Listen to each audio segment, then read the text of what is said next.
ಪ್ರೀತಿಯ ದ್ವಿತೀಯ PUC ವಿದ್ಯಾರ್ಥಿಗಳೇ, ಮತ್ತೊಮ್ಮೆ ನಮ್ಮ ಯೂಟ್ಯೂಬ್ ಚಾನಲ್ಗೆ ಸ್ವಾಗತವನ್ನು ಕೋರುತ್ತಿದ್ದೇನೆ. ನಾನು ನಿಮ್ಮ Islam sir. God bless you all. ನೋಡಿ, ಈಗಾಗಲೇ ಏನಂತೀರ English medium sociology question paper with key answer ಅಪ್ಲೋಡನ್ನು ಮಾಡಿಕೊಟ್ಟಿದ್ದೇನೆ. ನಾಳೆ ನಿಮಗೆಲ್ಲರಿಗೂ ಕೂಡ ಏನಂತೀರ ಸರ್, ಆ್ಯನ್ಯುವಲ್ ಎಕ್ಸಾಮು 3 ಇದೆ, ಸೋಷಿಯಾಲಜಿ ಇದೆ ಹಾಗೂ ಕಂಪ್ಯೂಟರ್ ಸೈನ್ಸ್ ಇದೆ. ಅದಕ್ಕೋಸ್ಕರ ಸಿದ್ಧತೆಯನ್ನು ನಡೆಸ್ತಾ ಇದ್ದೀರಾ. ಸರಿಯಾದ ಉತ್ತರಗಳನ್ನು ಆರಿಸಿ ಬರೆಯಿರಿ. ಜನಸಂಖ್ಯಾ ವಿಭರ್ಜಕ ವರ್ಷ ಯಾವುದು ಅಂತ ಕೇಳಲಾಗಿದೆ. 1921 ಅನ್ನುವಂಥದ್ದು ಸರಿಯಾದ ಉತ್ತರ ಆಪ್ಷನ್ ಬಿ ಆಗಿರುತ್ತೆ. ಕ್ವಶನ್ ನಂಬರ್ 2 ರೀ, ಕ್ಯಾಸ್ಟ್ ಆ್ಯಂಡ್ ರೇಸ್ ಇನ್ ಏನಿದು caste and race in India ಗ್ರಂಥದ ಕರ್ತೃ ಯಾರು ಅಂತ ಕೇಳಿದ್ದಾರೆ. ಇದಕ್ಕೆ ಸರಿಯಾದ ಉತ್ತರ GS ಆಯಿತಾ, ಘೋರ್ ಎ ಅಂತ ಇದಲ್ವಾ, ಅದು ಸರಿಯಾದ ಉತ್ತರ ಆಗಿರುತ್ತೆ. ಸುಲಭ್ ಇಂಟರ್ನ್ಯಾಷನಲ್ ಸ್ಥಾಪಕರು ಯಾರು ಅಂತ ಕೇಳಿದ್ದಾರೆ. ಇದಕ್ಕೂ ಕೂಡ ಸರಿಯಾದ ಉತ್ತರ ಆಪ್ಷನ್ ಬಿ ಆಗಿರುತ್ತೆ. ನೋಡಿ, question number A B answer, question number 2 B answer, question number 3 B answer. Doctor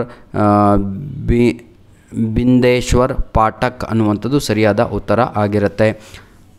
ದೊರಾಯಿ ಆದಿವಾಸಿ ಮಾರುಕಟ್ಟೆಯ ಅಧ್ಯಯನ ನಡೆಸಿದವರು ಯಾರು ಅಂತ ಕೇಳಿದ್ದಾರೆ. 4ನೆಯ ಪ್ರಶ್ನೆಗೆ ಸರಿಯಾದ ಉತ್ತರ ಆಪ್ಷನ್ ಸಿ ಆಗಿರುತ್ತೆ. ಆಲ್ರೆಡ್ ಗೆಲ್ ಅನ್ನುವಂಥದ್ದು ಸರಿಯಾದ ಉತ್ತರ ಆಗಿರುತ್ತೆ.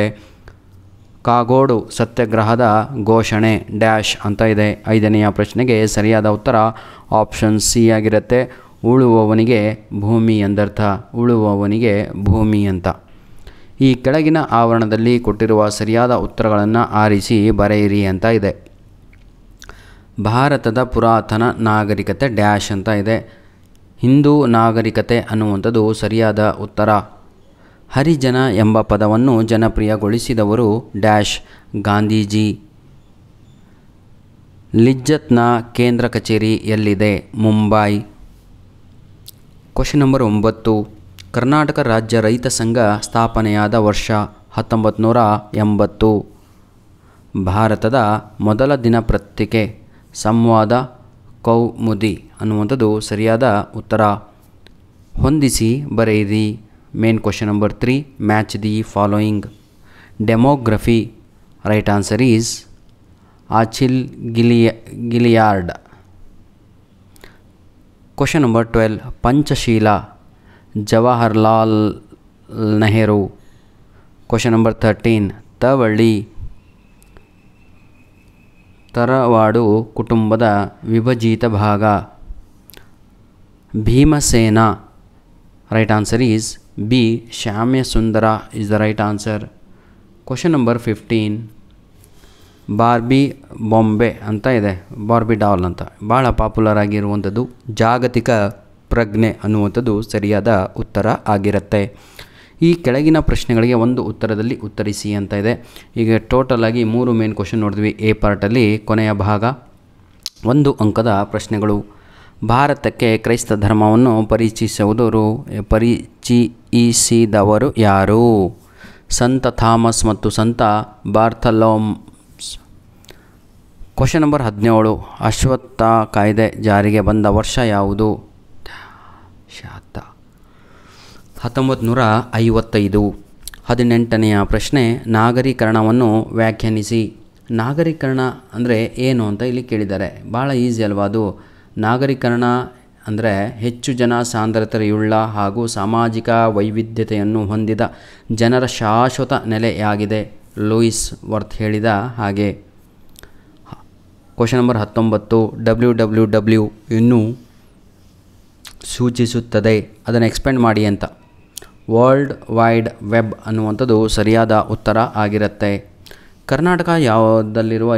ಕರ್ನಾಟಕದಲ್ಲಾದ ಯಾವುದಾದ್ರೂ ಒಂದು ರೈತ ಹೋರಾಟವನ್ನು ತಿಳಿಸಿರಿ ಅಂತ ಇಲ್ಲಿದೆ. ಯಾವುದಾದ್ರೂ ಒಂದು, 2 ಇದೆ. ಮಲಪ್ರಭಾ ಹೋರಾಟ ಬರೀಬೋದು ಅಥವಾ ಕಾಗೋಡು ಸತ್ಯಾಗ್ರಹ.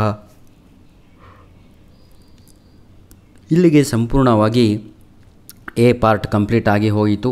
ಎ ಪಾರ್ಟ್ನಲ್ಲಿ ನಾವು ಏನು ನೋಡಿದ್ವಿ ಅಂದರೆ 20 ಅಂಕಗಳನ್ನು ನೋಡಿದ್ವಿ.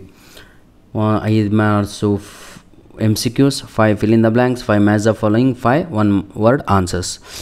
ಈಗ 24 ಬಂದರೆ ಪಾಸ್. ನಿಮಗೆ ನಿಮ್ಮ ಟಾರ್ಗೆಟ್ ಯಾವತ್ತೂ ಕೂಡ ಎ ಮೇನ್ ಕ್ವಶನ್ ಆಗಿರಬಾರ್ದು. ಎ ಮೇನ್ ಕ್ವಶನ್ ಯಾರಿಗೆ ಅಂತ ಹೇಳಿದರೆ ಔಟ್ ತೆಗೆದುಕೊಳ್ಳುವಂಥ ವಿದ್ಯಾರ್ಥಿಗಳಿಗೆ. ಬರೀ ಪಾಸ್ ಆಗಬೇಕು ಅಂದವರು ಎ ಪಾರ್ಟಿನ ಟಾರ್ಗೆಟ್ ಇಟ್ಕೊಂಡು ಹೋದರೆ ಯಾವುದೇ ಕಾರಣಕ್ಕೂ ಪಾಸ್ ಆಗಲ್ಲ ಕಣ್ರಿ. ಪಾರ್ಟ್ ಬಿ ಪಾರ್ಟ್ ಸಿ ಯಾರು ಬರೀತಿರೋ ಅವರೇ ಪಾಸಾಗೋದು. ಬನ್ನಿ ಈಗ ಪಾರ್ಟ್ ಬಿ ಕಡೆಗೆ 2 ಅಂಕದ ಪ್ರಶ್ನೆಗಳನ್ನು ನೋಡೋಣ. ದೇ ಮಾರು ಎಂಬುದು ಏನನ್ನು ಸೂಚಿಸುತ್ತದೆ ಅಂತ ಇದೆ. ಡಿ ಮಾರು ಎಂಬುದು ಏನನ್ನು ಸೂಚಿಸುತ್ತದೆ. ಇದು ಒಂದು ಆಂಗ್ಲ ಪದದ ಡಿ ಎಂಬ ಅಕ್ಷರವು ಡಾಟರ್ ಅಂದರೆ ಮಗಳು ಎಂಬುದನ್ನು ಸೂಚಿಸಿದರೆ, ಈ ಎಂಬುದು ಎಲಿಮಿನೇಷನ್ ಎಂದರೆ ಕೊಂದು ಹಾಕು ಎಂದರ್ಥ. Clear very good. ನೆಕ್ಸ್ಟ್, ಕರ್ನಾಟಕದಲ್ಲಿ 2 ಪ್ರಬಲ ಜಾತಿಗಳನ್ನು ಹೆಸರಿಸಿ. ಕರ್ನಾಟಕದಲ್ಲಿ ಹೆಚ್ಚು ಪಾಪ್ಯುಲೇಷನಲ್ಲಿ ಹೆಚ್ಚು ಕಂಡುಬರುವ ಜಾತಿ ಯಾವುದು? ಅದು ಲಿಂಗಾಯತ ಹಾಗೂ ಒಕ್ಕಲಿಗ ಅನ್ನುವಂಥದ್ದು ಸರಿಯಾದ ಉತ್ತರ ಆಗಿರುತ್ತೆ. 23ನೆಯ ಪ್ರಶ್ನೆ, ಬಡತನ ಹೌದಲ್ವಾ?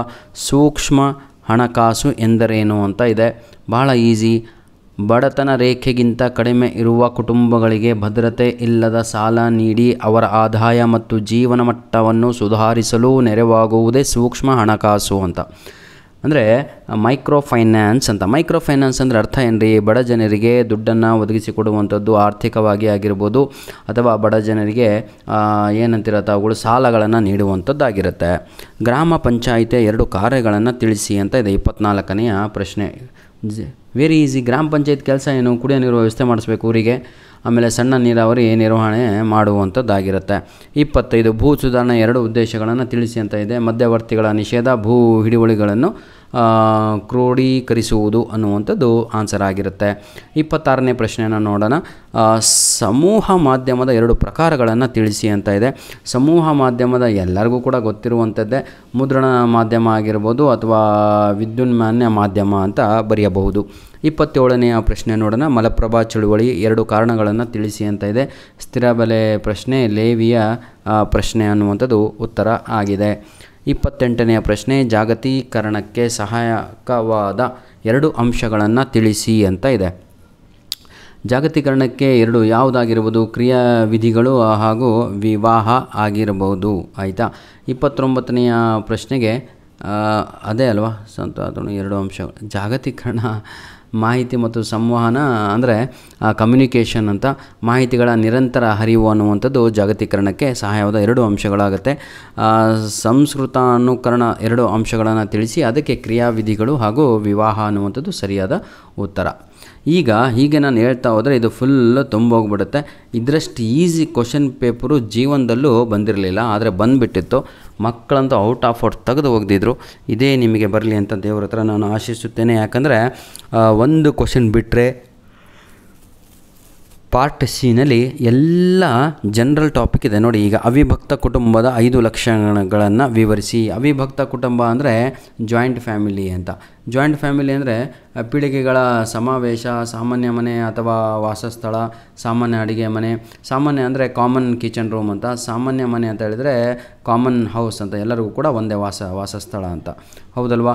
ಸಾಮಾನ್ಯ ವಲಯ ಆಗಿರ್ಬೋದು, ಧಾರ್ಮಿಕ ಪೂಜೆ ಸಲ್ಲಿಸಲು, ವಿಧಿ ಕಾರ್ಯ ಸಲ್ಲಿಸಲು ಒಂದು ಪ್ಲೇಸ್ ಆಗಿರ್ಬೋದು, ಕರ್ತನ ಅಧಿಕಾರ ಆಗಿರ್ಬೋದು. ಇದೇ ಅದರ ಒಂದು ಅವಿಭಕ್ತ ಕುಟುಂಬದ ಅನುಕೂಲಗಳು ಭಾಳ ಇದ್ದಾವೆ. ಒಂದು ಆರ್ಥಿಕ ಅನುಕೂಲ ಆಗಿರ್ಬೋದು, ದುಡ್ಡಿನ ಸಮಸ್ಯೆ ಆಗಲ್ಲ ಅಲ್ಲಿ, ಸದಸ್ಯರ ಸಂರಕ್ಷಣೆ ಆಗಿರ್ಬೋದು, ಮನರಂಜನೆ ಕಾರ್ಯಕ್ರಮ ಆಗಿರ್ಬೋದು, ವ್ಯಕ್ತಿತ್ವದ ವಿಕಾಸ ಆಗಿರ್ಬೋದು, ಸಮಾಜವಾದ ಪರಿಕಲ್ಪನೆ ಆಗಿರ್ಬೋದು. ಹೌದಲ್ವಾ? ಇದನ್ನು ಸ್ವಲ್ಪ ವಿವರಣೆ ಮಾಡಬೇಕಾಗತ್ತೆ. ಯಾಕಂದರೆ 6 × 5 ಅಂತ ಇದೆ. 5 ಅಂಕದ ಒಂದು ಪ್ರಶ್ನೆ ಆಗಿರುತ್ತೆ. ಪಾರ್ಟ್ ಸಿನಲ್ಲಿ 5 ಮಾರ್ಕ್ಸ್ ಕ್ವಶನ್ಸ್ ಬರುವಂಥದ್ದು. ಗ್ರಾಮದ ಲಕ್ಷಣಗಳನ್ನು ವಿವರಿಸಿ ಅಂತ ಇದೆ. ಒಂದು ಚಿಕ್ಕ ಹಳ್ಳಿ ಆಗಿರುತ್ತೆ, ಅದು ಮಾರುಕಟ್ಟೆಯ ವ್ಯಾಖ್ಯಾನಿಸಿ. ಇವೆಲ್ಲ ಭಾಳ ಈಸಿಯಾಗಿ ಕೊಟ್ಟಿರುವಂಥ ಒಂದು ಪ್ರಶ್ನೆ ಪತ್ರಿಕೆ ಆಗಿರುತ್ತೆ. ಧನ್ಯವಾದಗಳು. All the best. ದೇವರು ಸದಾ ಚೆನ್ನಾಗಿ ಸಂತೋಷವಾಗಿ ಎಲ್ಲರಿಗೂ ಕೂಡ ಇಡಲಿ. ದಯವಿಟ್ಟು ನಾಳೆ ನಿಮ್ಮ ಪರೀಕ್ಷೆ ಆದ ತಕ್ಷಣ ತಾವು ಏನು ಮಾಡಬೇಕು ಸರ್? ನಿಮ್ಮ ಪ್ರಶ್ನೆ ಪತ್ರಿಕೆಯನ್ನು ನಮ್ಮ ಮೇಲ್ ಐ ಡಿ ALLININONPDF99@gmail.com ಇದು ನಮ್ಮ ಮೇಲ್ ಐ ಡಿ ಆಗಿರುತ್ತೆ. ದಯವಿಟ್ಟು ಆ ಒಂದು ಮೇಲ್ ಐ ಡಿಗೆ ನಿಮ್ಮ ಬಳಿ ಇರುವಂತಹ ಪ್ರಶ್ನೆ ಪತ್ರಿಕೆ ನಾಳೆ ಎಕ್ಸಾಮಿನ ಕಳುಹಿಸಿಕೊಡಿ ಅಂತ ಒಂದು request. God bless you all. All the best for your annual exam 3.